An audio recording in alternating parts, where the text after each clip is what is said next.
Welcome to ESI Africa Insights. Today, I'm in conversation with Matthew Arikosi Otim, who is from Uganda Electricity Generation Company.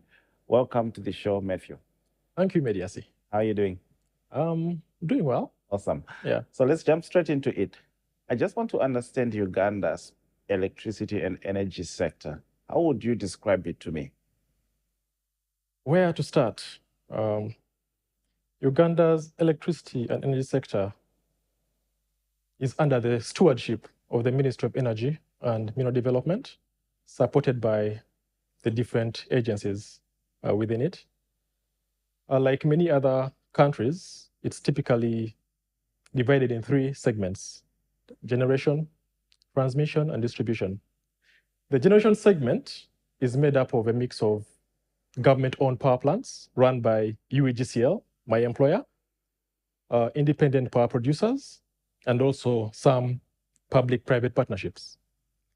The transmission segment, on the other hand, is wholly owned by government for now, while the distribution segment is also liberalized,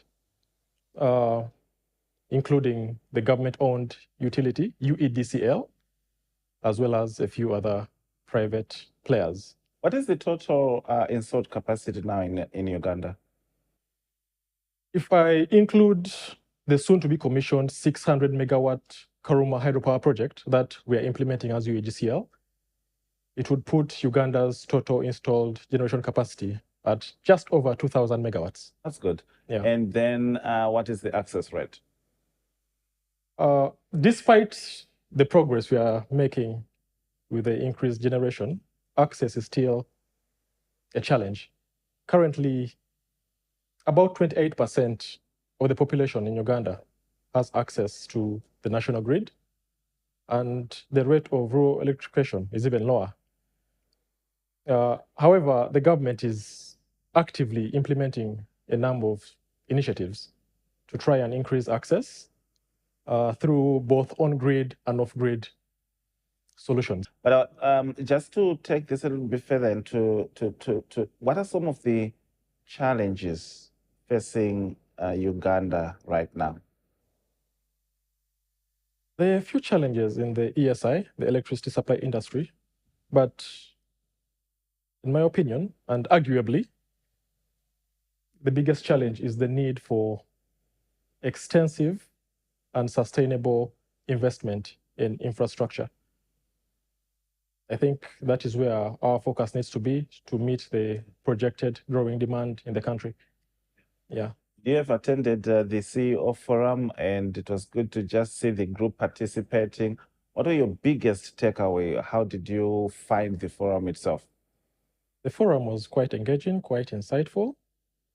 And the biggest takeaway, there are quite a number, but in light of the challenges that we are facing back home, trying to source financing for the several planned investments, the biggest takeaway would be the lesson that fostering regional cooperation and integrated planning can help in reducing the costs of some of these large investments and can go a long way in improving efficiencies when it comes to electricity supply and access within regions.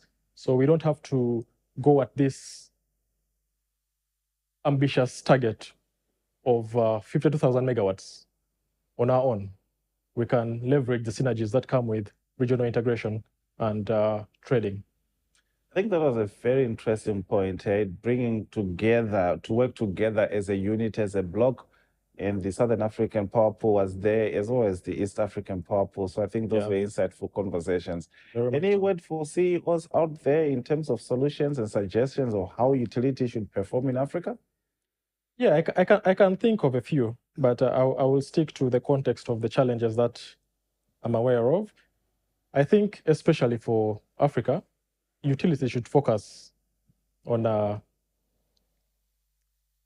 trying to harness all the available energy, renewable energy resources they have. Secondly,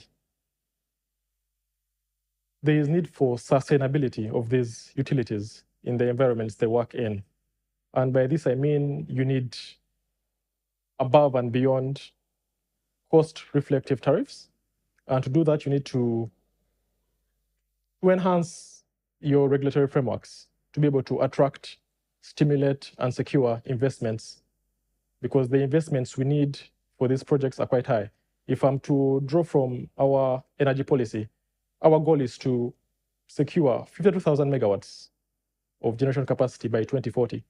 And that is estimated to require about $245 billion. And believe me, that is hardly a walk in the park, if I may say so lightly. So sustainability of the sector is quite important. Yeah. Yeah, I think, going forward, this is why we have this utility CEO forum, and we'll keep and hope that next year you will join us as well for some more insights and to see how the SHEP can just sustainably achieve its goals. But it was good to talk to you. Thank you very much for joining. Pleasure was mine. Thank you. If you did enjoy this interview, please subscribe to ASI Africa Insights and share with your network.